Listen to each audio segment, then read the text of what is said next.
All right, well then, thank you all for coming. So my name is Sebastian, and I want to present essentially the 5 lessons that we have learned when we ported a pretty large code base from Windows to macOS, and then in a very small part to the web.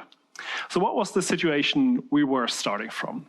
When we started to port our software for the first time, we had been doing about 12 years of development only on Windows. And you can imagine that, well, in that time we had written quite a lot of code, and we had used the Windows API, Windows data types throughout our entire code base.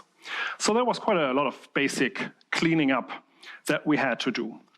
To make matters a bit more interesting, our product is an add-in, and it's dynamically loaded, which means we're not in control of the main application. And unlike people who develop maybe server applications, we don't control the computer either. We are, well, that seems to be a minority maybe now, we are in the most hostile environment you can imagine, the desktop environment.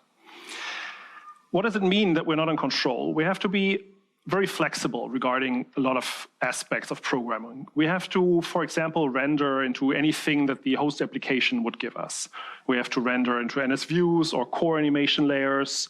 On macOS, maybe H windows, DirectX textures on Windows. We always wanted to have a renderer that would support DirectX and OpenGL, well, on Windows or on macOS, because we felt that was best supported.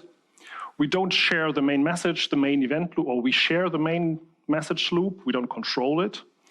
And we always wanted to be very quick in supporting platform-specific features. We didn't want to create any friction between using the main application and our add-in specifically.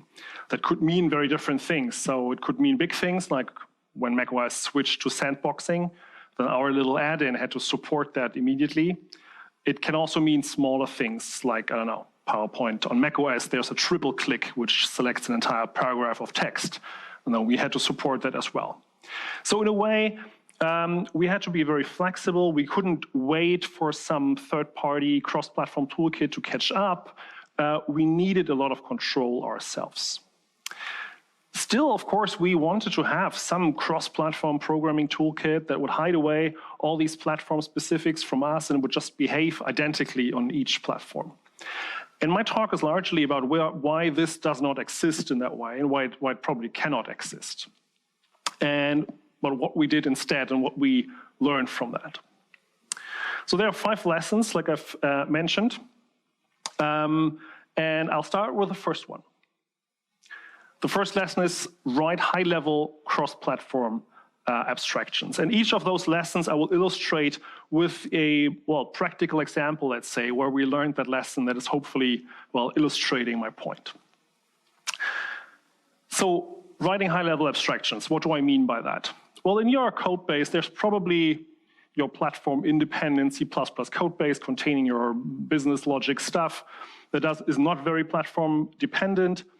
Then on some level, you have to interact with the operating system. And the question is, how does that layer in between look like? And there's not a general answer that probably depends on what your code actually does. So let's look at one example. How can we design such a cross-platform interface for a simple operating system function? No, there's another slide in between. There's when I prepared this talk, I looked in our code base and I checked how did we solve that problem? How did we actually write cross-platform interfaces? And what I first noticed was that there were 3 examples of cases where that was astonishingly simple.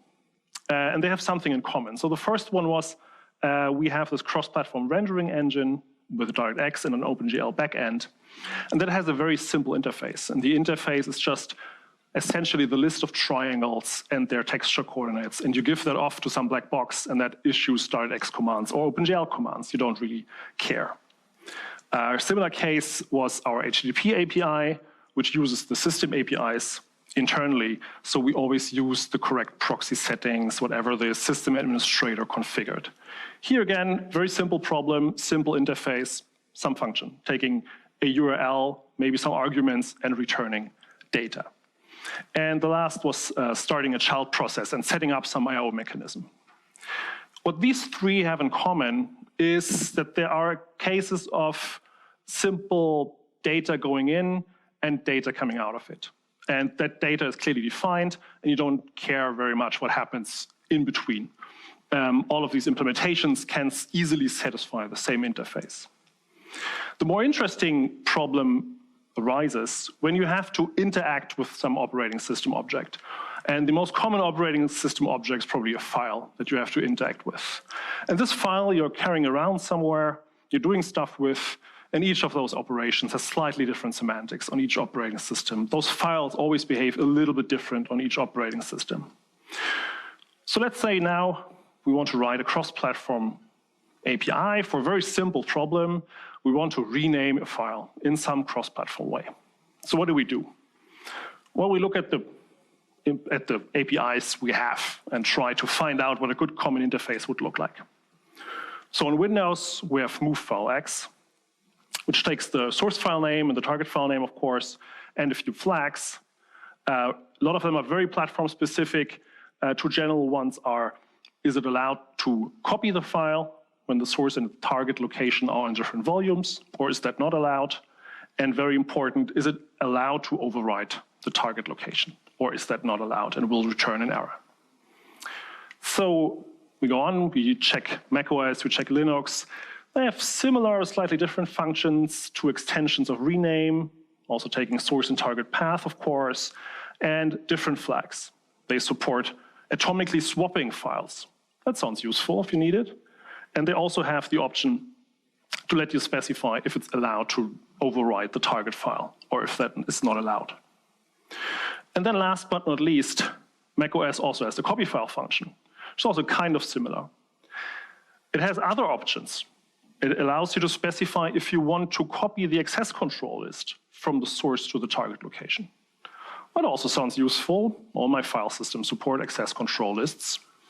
The other functions didn't let me specify that, but maybe I should. Maybe I should be able to do that. It's a perfectly valid question. It also makes you wonder, what do the others do with your access control list? So here you have the choice. Do you want to copy that, or do you just want to copy the data? Okay. Now, how do we get that together into one simple interface? How do we get those different functionalities under like the same hood? Well, essentially, we have an answer for that already. That's the answer. It's the answer that the standard came up with. An interface that is so simple that I would say, in all fairness, it's barely useful at all. But also, in fairness, that's, I think, the POSIX rename standard function, so they couldn't come up with anything more powerful. But still, I would say it's nothing that I could see that I would use in an actual practical software project. How can we do better than that? And can we do better without like putting if-defs in our entire code base? And I think we can do better if we think about the problem in another way. So I'm saying it's pretty hard to get a useful low-level interface on different platforms. And here, writing a cross-platform implementation of rename, that's low level, a low abstraction level. We need entirely different functionalities. We don't need a cross-platform file rename function, actually. We need functions that, in a cross-platform way, for example, would download a file to some directory cache in a thread-safe way. So, for example, you would download it, save it in a file with a random name, and then when you're done downloading, you rename it internally in a platform-dependent way into the file name of your target cache file. Or we would need functions that create user-specific application settings files, or stuff that creates a temporary file that will be automatically deleted, but which can be opened by other applications. Or a function to create a document in some user-specified folder, which would mean opening a system-specific file dialog and then maybe creating sandbox exceptions, etc. So these are functions that have a very strong semantics and are on a high level, and we can implement them in very different ways on different operating systems. For example, there are a lot of choices we can make when we're just the simplest example, creating user-specific application settings files. On Windows, that would go into maybe a ThingCell subfolder of application data. And that already implies a Windows-specific choice. It means that settings file will be roaming on Windows. So on Windows, if you log into the same server from a client, then all those settings files would be copied onto each client. That's something that Windows does, and it seems useful for our case here, so we would maybe choose to do that. On macOS, there are entirely different choices we can make, just because we know what that function is supposed to do. So, for example, we might store the file in a group container, which means that that settings file is accessible by applications sharing the same sandbox. Useful, maybe only on macOS, but then we should do it there. And there are a couple of decisions we can make, just because, again, we know what the function is supposed to do. So we might say we always obtain an exclusive lock when we're opening that settings file, when we're writing it. We might say we always want to inherit the access control list from the parent folder because that's the system folder. Yes, and we can decide all those things. More complicated examples, how to create this temporary file. So we are creating a file on Windows, maybe in the system temp folder. We make security attributes that seem to fit as well on Windows. And then on Windows, there's this magic flag, file flag delete on close, which already satisfies our constraint. It says, well, when the last handle to that file is closed, please delete that file. That's what we wanted. There's no such functionality on other operating systems as far as I'm aware of, so we have to do something manually. Maybe, well, we have to do the open call. Maybe on Unix-based systems, we have to handle the interrupt cases. We have to retry the open. And then maybe we have to implement some manual reference counting, so we clean up our own files. We can also say, well, maybe that's not robust enough. Maybe if our process crashes, we're leaking all those temp files because we're not decreasing the reference count correctly. But again, we have a high-level abstraction of what that function is supposed to do, so we can do something completely different. We might say, well, let's just store temporary data in a SQLite database. And then we only have one file to clean up, and we can still satisfy that high-level contract that we have defined. So I'm saying, if you write cross-platform interfaces, we found that it works well if you have very strong semantics, well-defined strong semantics that you can implement in different ways with a lot of degrees of freedom on different operating systems. And then there are only two problems that can occur. There's a problem that you might introduce that interface at a too high abstraction level. And in my experience, that's pretty rare because we're pretty lazy as programmers, because that would mean we missed some chance to unify code. And I'm pretty sure we catch that. We're making the opposite mistake probably more often, that we try to force something, some common interface on two things that are really just different. So for example, Qt does that, I think, in the QFile set permissions method, where you can set the Unix permission model, like the user, the writable, readable, executable bits. And they implement that on Windows. And that's implementable on Windows because the Windows security model is super powerful, but it just doesn't capture the Windows security model. It's forcing other semantics on it. And we have seen the problems with the cross-platform rename function. Okay, do we, any questions regarding the first part? Disagreements? Really want disagreements. Sorry? I think there's TMP file on Linux that does the same thing. But there's this typical Unix implementation where you delete the file right away, where you create a file and then you delete it and you can still access it with an open handle. I deliberately wrote it in a way that doesn't work because I allowed other applications to open the same file. And then that trick doesn't work. Right. Yes. What was the question? Sorry, repeat the question. He said temp file on Linux does exactly what I want. It creates a temp file that is automatically deleted, which is correct, but you cannot open it in the meantime because the path has already been deleted. Yeah, by other applications. By other applications, exactly. Well, you can't even get a different file descriptor from the same application, I guess, right? Yeah, but then they have the same file pointer, I think. Yeah. Yes, I phrased that way. That doesn't work. Yeah, we use that for sharing data. You know, you don't want to send big data to other applications. You create a temp file and then let somebody else read it. And that created this management problem. Like, how do you clean up after yourself now? Okay, the second lesson is use strong operating system guarantees if you can get them. And what does that mean? And the example that we encountered was using shared memory on different operating systems. So we use shared memory to implement inter-process communication. And we use Boost Interprocess for that. And I said initially that our product is an add-in, but it contains a lot of different processes that do different things. So we have a web application and Chrome extension. We have helper processes that do OAuth authentication maybe. We have a chart scanner that uses like image and text recognition to get the data out of a chart that you only have as a screenshot. And we have command line tools that can take data and a template presentation and create a new up-to-date presentation. And all these processes have to communicate with each other. So Boost Interprocess offers a good API for dealing with shared memory on Windows and POSIX systems. And it supports everything that you need. So first you need a named memory object, managed shared memory that you can map into different processes.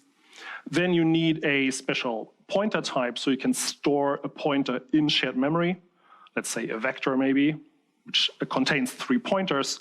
And now, of course, these 3 pointers can't be actual pointers because then they would point to the wrong address in at least one process. And offset pointer solves that problem. And then there are named synchronization objects that you can look up to guard access to your resource. So that looks a bit like this in code. Maybe you have a server process that creates a shared memory segment by name. That name should be pretty specific because it lives in a global namespace. And then you can construct an object in that memory object and look it up in your child process. Now let's say we run that, both of these processes terminate successfully, you run the server process again. What happens is you get an error here, and it will say that shared memory object already exists. That's surprising. I terminated both processes. Why does that old memory object linger around? And it's even more surprising when you're running it on Windows because that's not the default implementation of shared memory on Windows. On Windows, what you would do, canonically, is to create a file mapping that is not backed by a file, but it's just backed by the page file, so it's an anonymous file mapping, so to say. And when the last handle to that object would be released, then the memory is cleared. If you try to create it again, you get a clean bit of shared memory. That's great. That's a great guarantee. Windows cleans up after me. This object is reference counted. That's cool. That's how I wanted to program. But that's not supported on POSIX systems. And that has created a lot of problems because it's very hard to program like that. I was encountering this problem and I was looking for a solution, and all I found were people over 10 years who all had the same problem in one way or another, that these objects would just linger around. So like temporary files, on Windows, a lot of objects are reference counted, shared memory, mutexes, and when the last handle to them is released, Windows cleans them up. And on POSIX, shared memory specifically is either file-backed, which means that it still exists when the process terminates or crashes, potentially even after a reboot, or you use the actual shared memory implementation, and that will still mean that the backing memory will continue to exist until your machine is rebooted. So it's pretty inconvenient. So here, POSIX may be assumed kind of a server-client model where you have a server that can take care of this. This object still exists, I create a new one. But that was not our process model. And apparently Boost Interprocess decided to re-implement the weaker POSIX semantics on Windows because that was A, easy, and B, at least it gave them the same semantics on both operating systems. And again, the question is, can we do better? Because this is not actually what we wanted. And I've only found 1.5 solutions actually. So there are what's called robust mutexes. A robust mutex is a pthread mutex that can tell you when you try to lock it that the last owner of that lock has died while it held the lock. So that can tell you that the resource that you're guarding is in an undefined state, and you have to clean it up. That's useful, but it doesn't really solve our entire problem. The only resource that exists apparently on POSIX systems that has process lifetimes are file locks. So we can implement a better solution under a few conditions using file locks. And there's a big warning here that file locks are super weird, and I guess it's not great to build a solution on something that comes with a warning. But we did, and that looks like, let's look at this. So there's a very internal method thing that creates our backing file. That's still what we have to use. And when we try to open or create that backing file, we are trying to do that with an exclusive lock. So we try to obtain an exclusive lock. When that succeeds, the process knows it's the first one to open that backing memory. We can throw away the old data and then transform the exclusive lock to a shared lock and go on. And when obtaining the initial exclusive lock fails, then we just wait until we get a shared lock. That looks pretty simple. Why doesn't Boost in the process always implement it that way?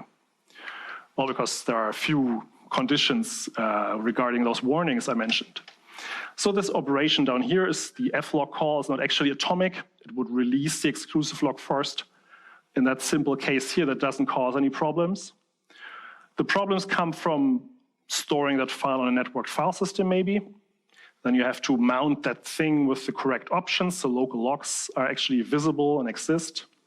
And this algorithm isn't thread safe, so you have to take care that you do this from a single thread only, because otherwise every thread will get that exclusive lock.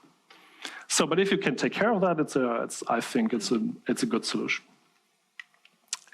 So here, what Boost in the process essentially did was it said, well, there's one operating system that gives us pretty strong guarantees that apparently are very useful for programmers, but we cannot easily transport them to the other operating system. And so we throw them away and give everybody a worse solution. And that's not what we found that's not what we found useful, really. We wanted those strong guarantees because they solve a real problem for a lot of users. And then we just have to figure out, what do we do with the other people?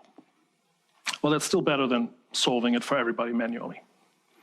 And we had to re-implement essentially guarantees that one operating system gave us for free, and that can be hard. That can be something that toolkits don't do for you. But if you know your constraints well enough, probably better than some cross-platform toolkit, then you actually can do better than a generic solution can do. Yeah, that's the lesson number 2. Any questions regarding that?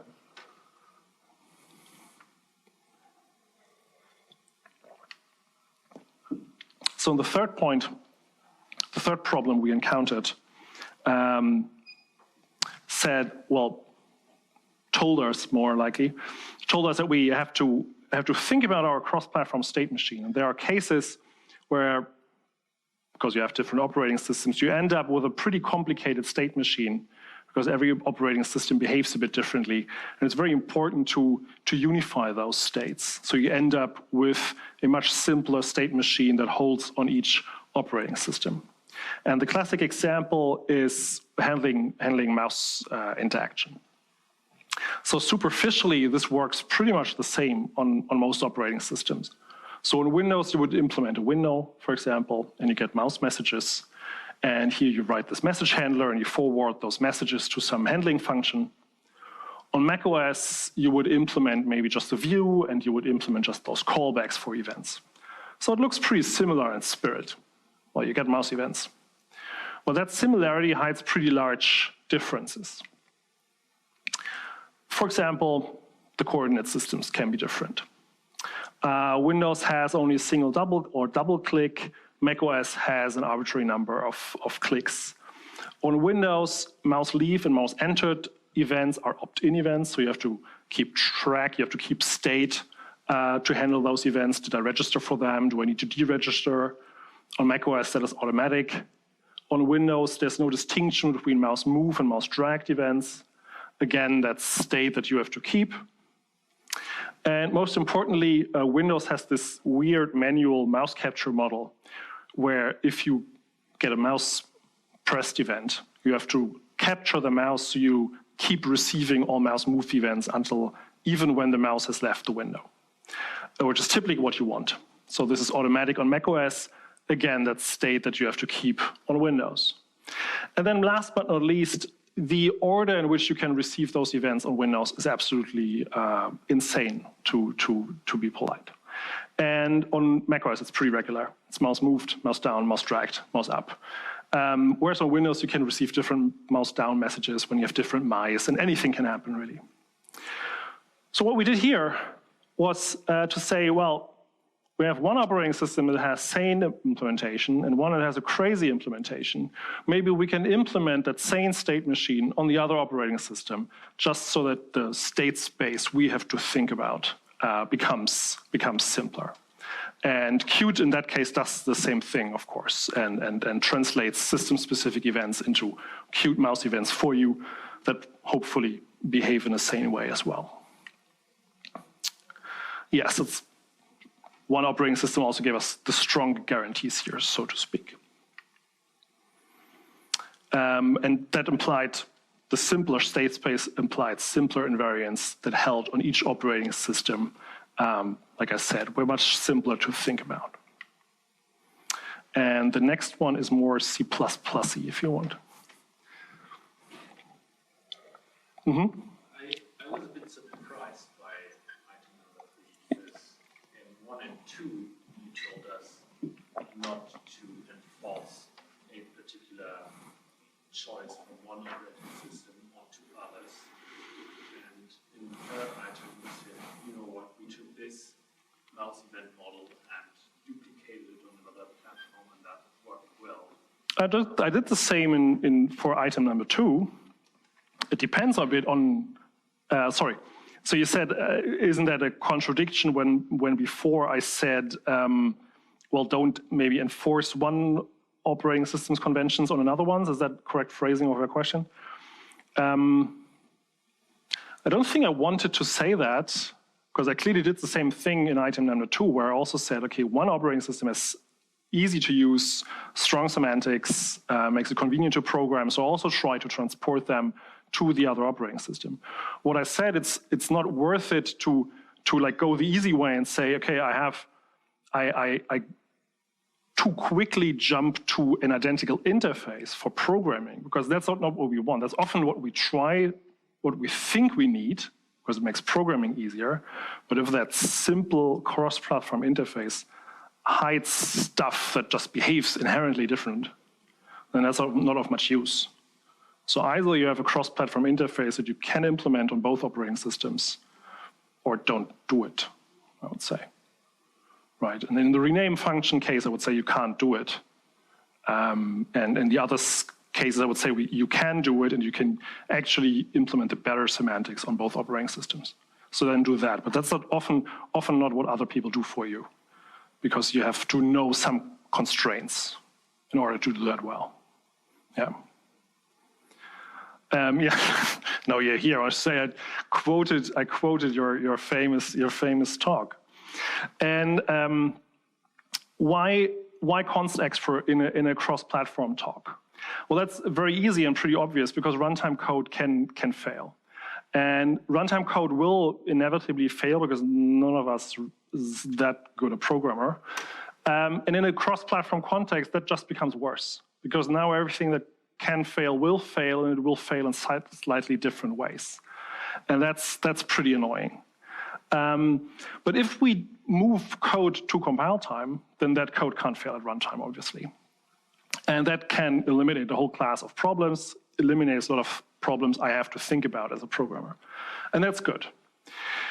And so one thing that we moved to compile time is text translation, which I haven't seen anybody else do. So normally you would need to internationalize your entire application. That's more than just translating text. But now here I'm just focusing on translating text. And every text translation API has to have 3 important features. You want to annotate the translatable text in your code base with a function name or a macro, so you can easily extract it. That translation maybe needs some context for the translator, so they know what you're talking about. And then your translation toolkit cannot make many assumptions about how languages work. For example, I learned that Russian has a different number of plural forms than English, depending on the number you're talking about. And in general, those tools always work the same. So you have your annotated source code, you extract the translatable text, you send that to the translators, and then you get something back in XML format that you would then import into your project somehow. And then at runtime, your toolkit would look up the original, let's say, English text and return the translated text depending your UI language. And that's the case where supporting different native mechanisms would be horrible. So you want the same markup in your entire code base, regardless of the operating system that runs on. You want to have a single text extraction run, preferably also cross-platform. And you want to have at runtime some uniform access mechanism for those translated strings. So you don't want to have a situation where in some parts of your code base, you get a reference counted and a string pointer, and in other parts of your code base, you get a heap allocated std string. So Boost Locale would do all of that. For us, it looks like this. So you have a translate function that is both annotation and the actual translation. It supports context. It does the plural numbers correctly. And then in the background, it would do runtime text lookup. So this is not 1995. We don't have to do runtime text lookups anymore. We can do compile time text lookups. And how does that look? So let's say we have this translatable string, which is just the array of our available text translations. And we have this translate function that then takes the UI language and returns the correct choice. And then we have a bit of magic here where we look up the text to be translated and the translation context. Now when we can put everything together and print the correct translated text. So if we don't do runtime text lookups, what do we do instead? Well, we do this. So we calculate at compile time a hash of the string that we want to translate. And we have a compile time lookup map of those translations. So that's this translatable string map, which takes 4 unsigned integers, which are the hashes of our string and our translation context. And in this constexpr hash function, we calculate the hash. And now you can probably guess what the build tool outputs that would process the files that come back from our translators. It will output CPP files that contain template specializations. And if we compile all of that together, then we get a compile time string lookup. We don't have to worry about files not being there, system administrators deleting translations they don't think they need. We get compiler errors if a translation is missing. So a lot of good features because we do this at compile time. So constexpr functions are super powerful. I think I don't need to repeat that anymore. They are easily powerful enough to calculate a hash over a string if you just look at the GitHub implementation of a murmur hash. So here again, those strong semantics, identical semantics we need on in a cross-platform development project come from evaluating stuff at compile time, not at runtime, so we get guaranteed identical semantics, so to speak. Any question regarding this? Yeah. Can you still get runtime change of language?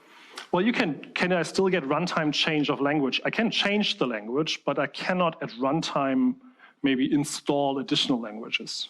We can't do that, obviously. But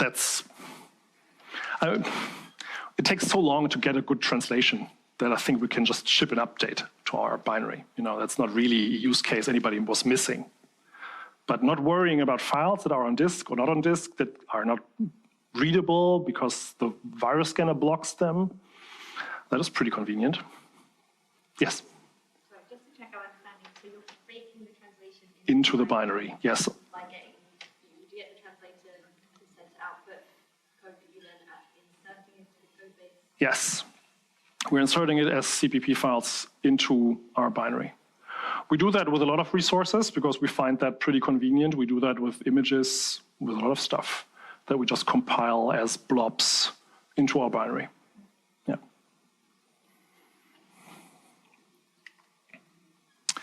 And the last lesson is something I've split into two parts. The last lesson is to build tools, the tools that you need and the tools that you find are missing. And here I present two tools that I hope you find useful.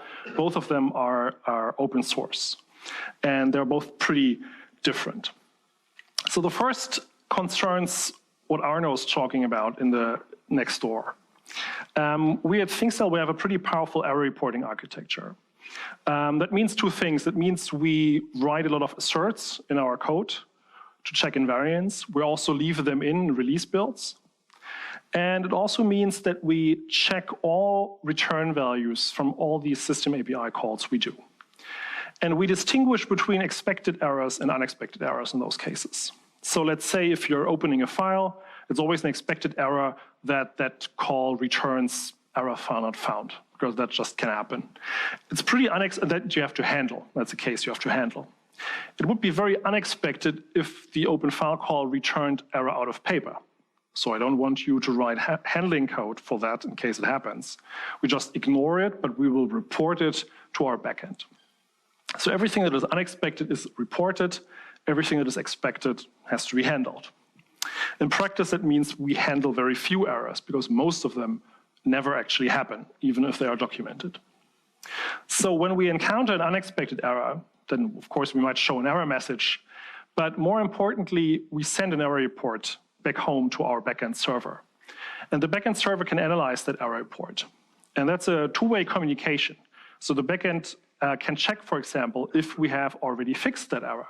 And then he can send a message back to the process that encountered that error containing the URL, where to download the update, and then that will happen silently. The update will be installed silently. The user will never see that problem again.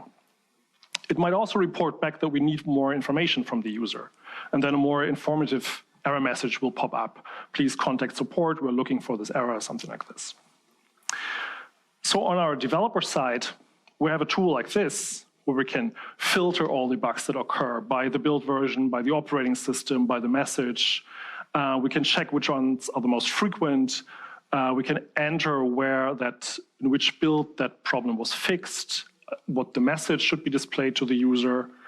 And this finds an enormous number of bugs that are dependent on the user's machine setup, which in the desktop environment is surprisingly variable. And the core of that functionality on Windows is the mini-dump write-dump function, which, as the name implies, writes a dump. But it can write a dump that only contains stack memory and is only about 100 kilobyte in size. And thanks to Microsoft's symbol servers, we can easily symbolicate that on our backend, analyze the stack, compare it with other stacks. So we can do a lot of things. It contains a lot of information in only 100 kilobytes. And nothing similar existed on macOS or Linux, as far as I'm aware. So there's Google Breakpad, or CrashPad, I'm always confused which is the current name, which is a bit like a cross-platform error reporting toolkit that does the same thing. But it made a lot of pretty strange decisions in our opinion. So for example, it decided that it would write Windows mini-dump files on all systems, which is not a very well supported or documented file format. And then no tool on macOS or Linux can read them either, so they had to implement their own reading process as well. That just was a lot of code that we would have to support for a not very powerful solution. Instead, we found that the macOS binary format is very well documented, and it contains a clear documentation for how to write core files. On Linux, the situation is a bit different because I think the documentation for ELF core file formats is not great. You have to look what GDB does. But I think the same approach would be feasible on Linux as well. So all we had to do and implement ourselves was writing valid macOS core files that only contain stack memory and not the full, 4 gigabytes of mapped memory. And so this was simply a matter then of reading the documentation and the macOS system APIs So maybe don't go over all the code in detail. So the first thing you're always doing when you're handling errors is you launch a separate process that does the actual error handling, because you don't know in what state your process is that just encountered an error. It could be out of stack memory and can't do anything useful anymore. So you launch a separate process, you send, here in the macOS way, all the access privileges to your own process, to the error handling process. And then that process can gather all the information it needs. It can get all the register states for each thread. It can get the memory and filter it by, is it stack memory or not? And then it writes it all into a valid core file. So that turned out to be about the same size, 100 kilobyte, 200 kilobytes. We have to write some additional metadata, like which binaries were mapped at which address in our process.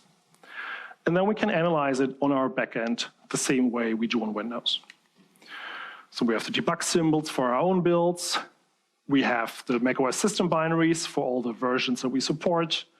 And then we have a small driver for LLDB that would just load our dump. It would read the metadata, map the binaries, and then it could remote control LLDB and ask LLDB, please produce the stack trace for that bug, and we can analyze that stack trace, put it into our bug database, and even compare it to the bugs we have on Windows and match them, because maybe they just happen on the same stack and are actually the same problem.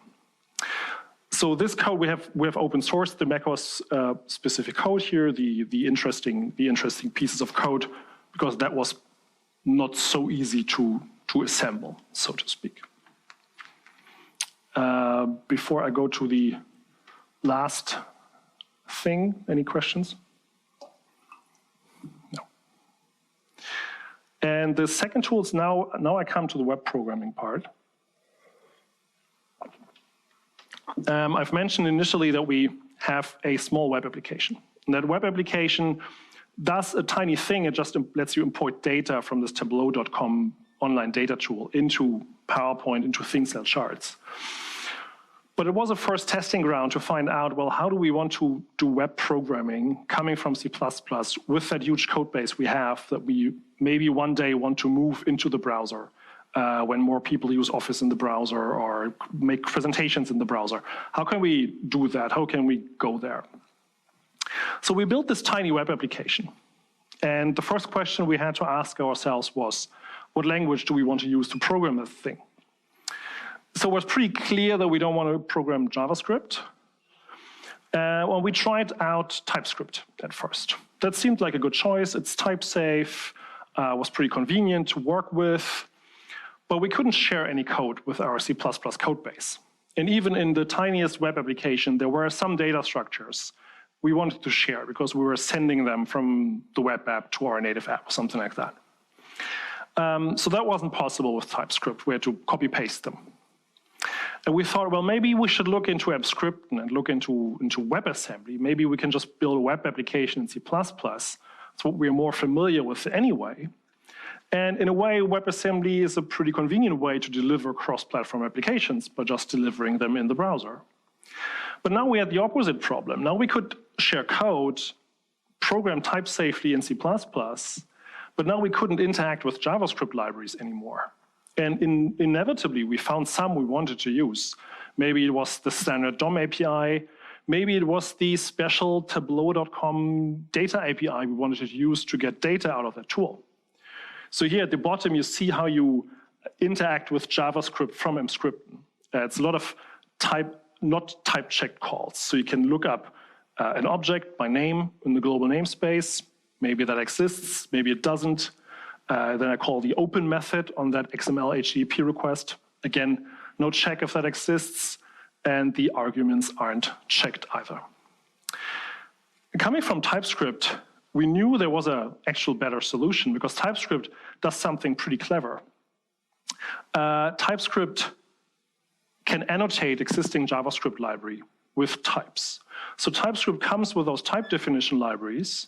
And here, that's one part of the standard JavaScript DOM API. And you see that's the document, and it has a URL property, which is read-only, and it's a string. It's never null. The active element may be null, and so on.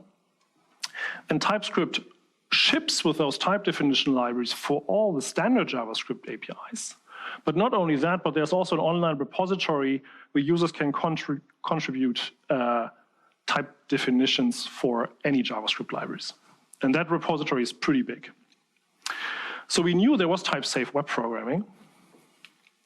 And then we also found out that TypeScript comes with a pretty powerful compiler API. So we didn't have to write our own compiler to read those type definition libraries. We could just use TypeScript. And we put this all together to build TypeScripten. And what TypeScripten does, it is compiles those TypeScript interface definitions, always a bit of a mouthful, to C++ interfaces. So you now have a type-safe C++ interface that you can use to call a JavaScript library. And we designed it so the resulting C++ code looks relatively similar to the JavaScript code you would expect in that web programming context. So here at the bottom, maybe we are getting the document object, and then we are setting the title, and we're passing a JavaScript string, and that is all now type checked. So what we built, what this tool produces, is something that looks a bit like this. So we build a wrapper around this unsafe emscripten API. We build a type-safe wrapper around that. And that is pretty convenient to use. And the goal currently is to introduce this into the emscripten project as the maybe new default way to do web programming from emscripten, because it's probably better than the unchecked way, if you want. And yeah, so the tool itself is self-hosting. That means it can compile the interface definition for the TypeScript compiler itself, which it then uses. It also compiles all the standard JavaScript libraries, the DOM API, so you can already use all of those, and I'm still working on improving the support so I can compile all of those 7,000 other libraries that exist out there. So that's the C++ version of the TypeScript code I've shown before. So you can see we can even pass C++ lambdas to JavaScript as callbacks, so they are here called for each child node, for each syntax node in our TypeScript file. And well, you can imagine building that tool is pretty fun sometimes, so I want to advertise that a little bit as an open source project, because now you're translating one language into another one, and TypeScript is pretty different from C++. For example, this is valid TypeScript, where I define a type foobar, which is a union of foo and bar before those two are actually declared. Valid in TypeScript, not valid in C++ like that.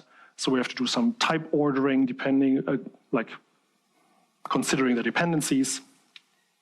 And they have enumerations that contain strings and function callbacks I've already mentioned. TypeScript has generics, so we translate those to C++ templates. And there are crazy generics that are called indexed access types. We support them as well. And that's the last tool. Maybe some of you are interested in checking that out. And that closes my talk, and now I'm open to any other question you might have.